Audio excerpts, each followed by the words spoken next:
کا جو مسئلہ ہے یہ ایک اسلامی اور شرعی مسئلہ ہے۔ وقف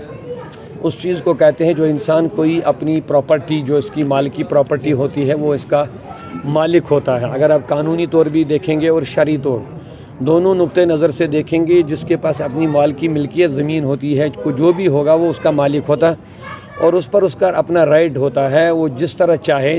اس کو استعمال میں لا سکتا ہے۔ اب بہت سارے لوگ اگر ہم اسلامی نقطۂ نظر سے دیکھیں تو وہ وقف کر دیتے ہیں، کوئی مسجد کے لیے کرتا ہے، کوئی قبرستان کے لیے کرتا ہے، کوئی مدرسے کے لیے وقف کرتا ہے۔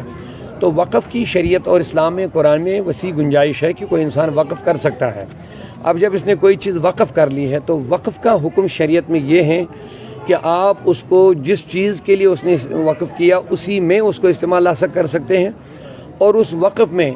اس دینے والے کا بھی اختیار نہیں رہتا ہے۔ جو خود وقف کرتا ہے، جس کی وہ پراپرٹی ہوتی ہے، اس کا بھی اس میں حق ختم ہو جاتا ہے پھر جب وہ وقف کرے گا، اور اس پر کنٹرول صرف اس انتظامیہ کا رہتا ہے جس پر اس نے وہ وقف کیا۔ جیسے مسجد کا کیا، خانقاہ کو کیا، کسی نے مدرسے یا کسی کو بھی کیا،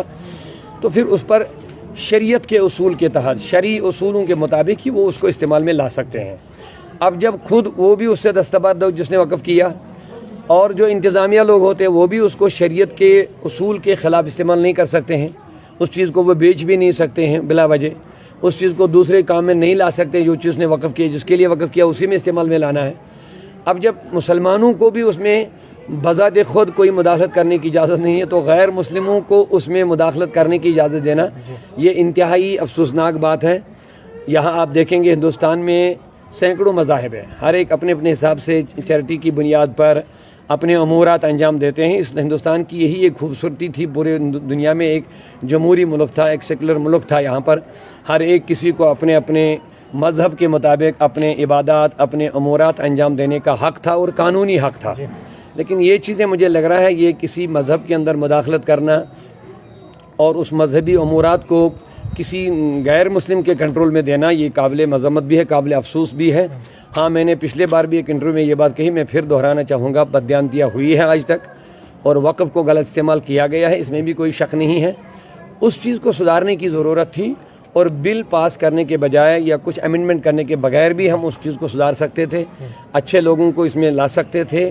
شاف و شفاف کے ذریعے سے اس ادارے کو چلایا جا سکتا تھا اور مسلمانوں ہی کے کنٹرول میں رہتا اچھے انداز سے، تو وہ زیادہ بہتر تھا۔ آخری سوال یہ بتایا کہ جس طریقے سے مفتی ناصر صاحب نے ابھی کہا کہ ہم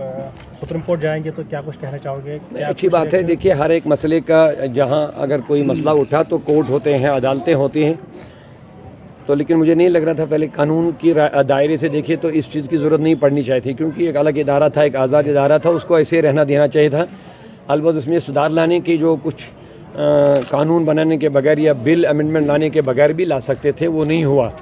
اب قانونی راستے کھلے ہوتے ہیں، ایسی بات نہیں ہے، کوئی بھی مسئلہ ہو، سپریم کورٹ ہو، ہائی کورٹ ہو، جانا چاہیے۔ ہم ناصر الاسلام صاحب کی بات کی تائید کرتے ہیں، اس کی ہم بھرپور حمایت کرتے ہیں۔ اگر اس نے ایسا کہا، مجھے ابھی اس بارے میں جانکاری نہیں ہے، اگر انہیں کہا تو ہم اس کی تائید کرتے ہیں، اور قانون کے ادارے میں جا کر کے ہم اپنا حق مانگ سکتے ہیں۔